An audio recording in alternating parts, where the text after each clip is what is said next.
tuliangalia. Swali tu ni kwamba hivi umewahi kukasirika? Hebu muulize jirani yako kwamba hivi ukweli kiroho safi umewahi kukasirika? Muulize jirani, muulize. Hata kama akubali, muulize, mwambie umeshawahi kukasirika?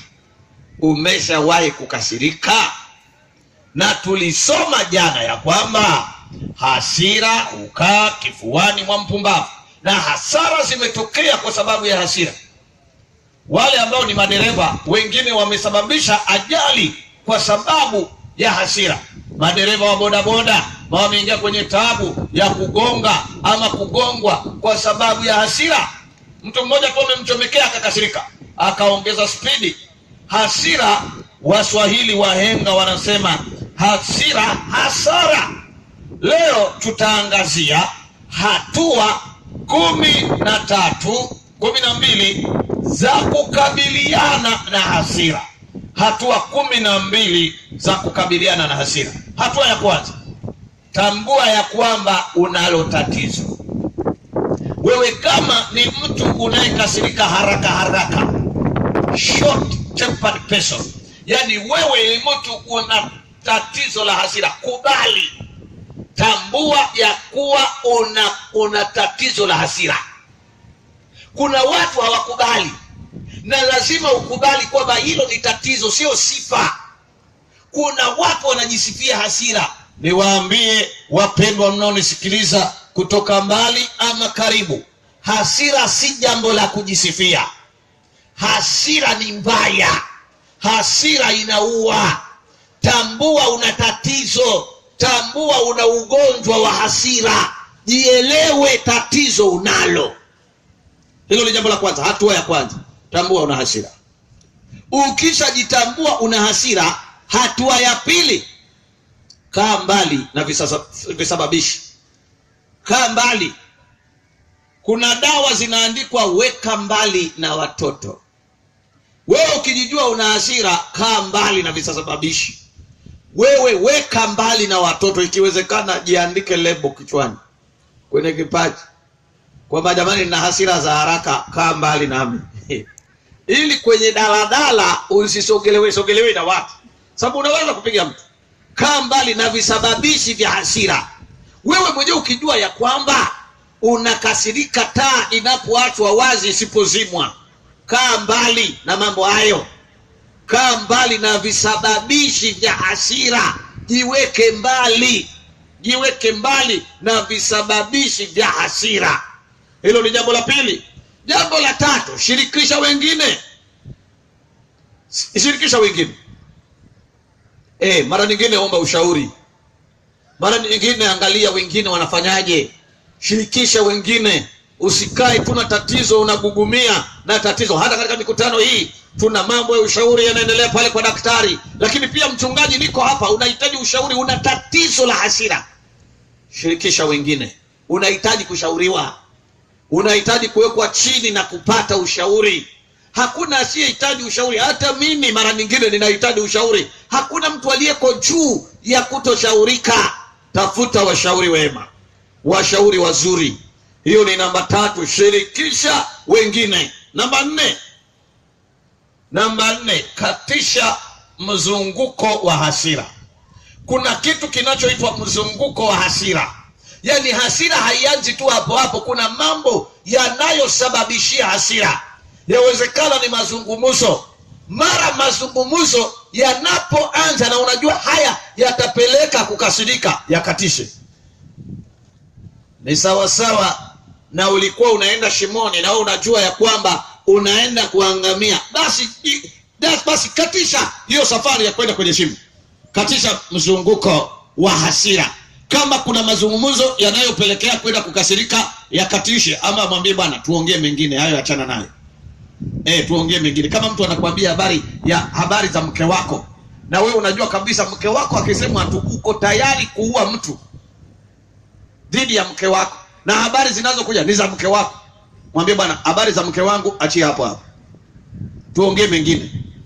Mke wangu ukiongea habari zake sasa hivi hapa unaweza ukasababisha nikakukata sikio, kwa hiyo tuache. Badilisha mambo. Yalikuwa naongea habari ya mke wako, ongeeni mpira wa Yanga na Simba. Lakini ikionekana kama unaona mpira wa Yanga na wewe ni mshabiki wa Yanga na ikisema unajisikia kichefuchefu, ondoka kwa mazingira yanayokosoa timu ya Yanga ili ukae mbali na hasira. Ama wewe ni mpenzi wa Simba na wewe unaona mabishano ni ya Simba na unaweza ukapiga mtu stuli kwa sababu tu Simba imesema, kaa mbali na mazungumzo ya mpira. Au ambie jamani, tubadilishe topic, tubadilishe mada ili hasira hiyo iondokane na wewe, kwa sababu hasira hasara. Jambo la tano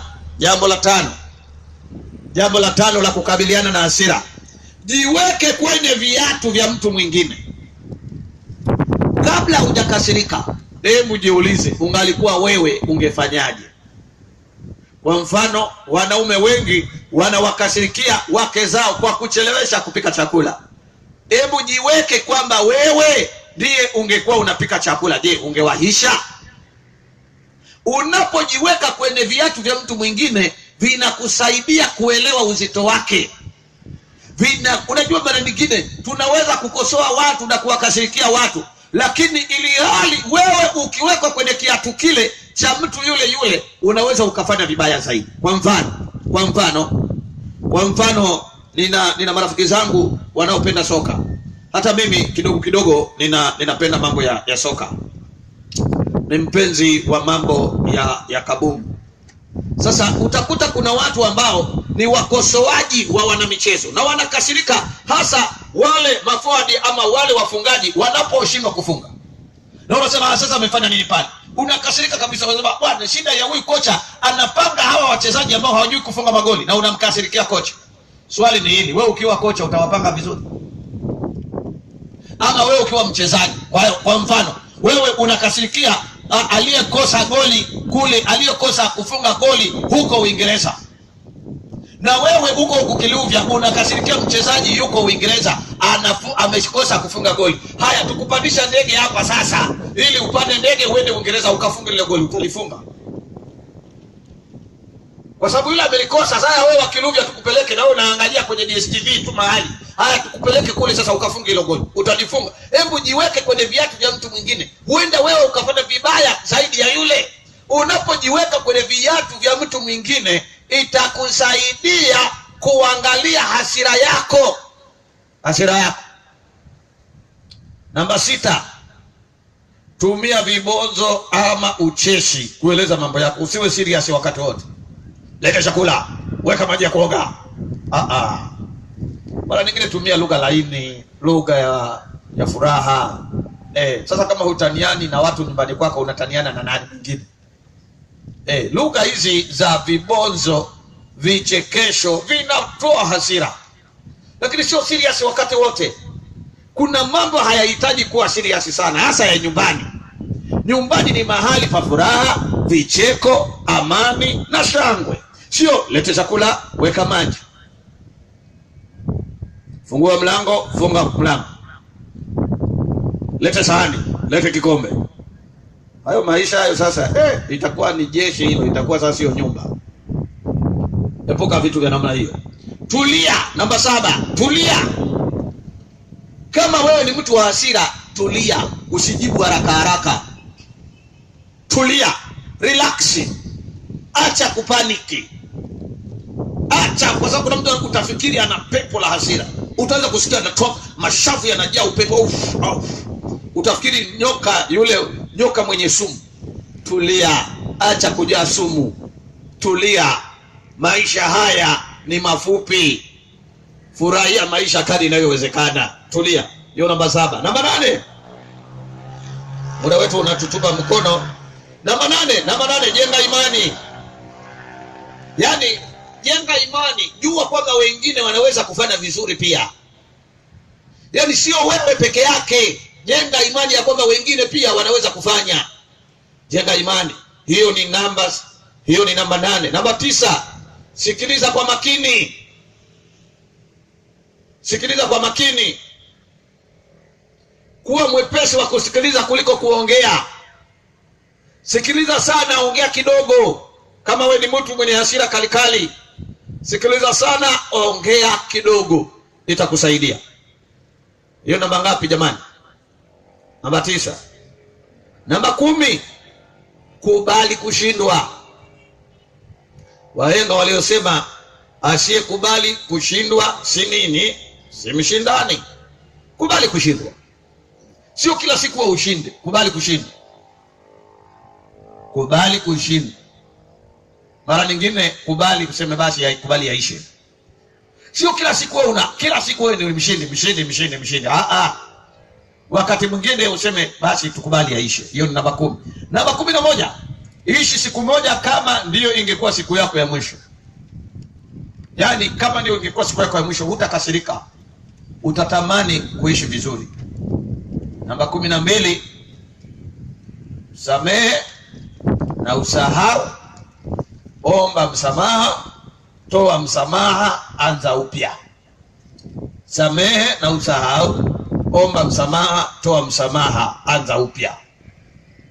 Kwa kawaida watu wenye hasira wengi hawasamehi. Wanaweka vitu moyoni. Anaanza kusema jana ulifanya hivi nikakusamehe, juzi nilifanya hivi hasa mambo ya nyumbani haya. Unakuta watu wameoana mwaka 47, ana makosa kuanzia ya mwaka 52. Ameyatunza. Anaka kitabu. Anasema mwaka 82 alifanya kosa hili. Ilikuwa masika, tena ilikuwa mvua inanyesha. Na tulikuwa tumechoma mahindi. Na alikuwa amevaa nguo nyekundu mpaka nguo inakumbukwa. Leo tena amerudia kosa lile la kuongeza chumvi. Amerudia kosa lile la kula firigishi la mwaka 75. Mwezi wa pili tarehe 2, nakumbuka ilikuwa Jumapili mchana.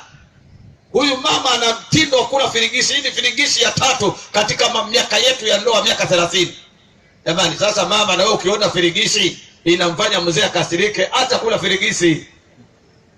Au kuchinja kuku wawili ili firigishi moja ule na nyingine mzee ale. Sababu kuna watu wengine firigishi tu inaweza kutoa mtu roho. Anachambua nyama, anatafuta firigishi. Anasema jamani, firigishi iko wapi? Firigishi tu inatoa mtu roho. Jamani, kaa mbali na visababishi. Ikiwa firigishi inaleta hasira, kaa mbali na firigishi mama. Kaa mbali na firigishi ili mzee afurahie, maisha yaende. Mungu awabariki sana. Kesho tutaendelea tena na mambo yetu yanaitwa mambo na vijimambo vya maisha.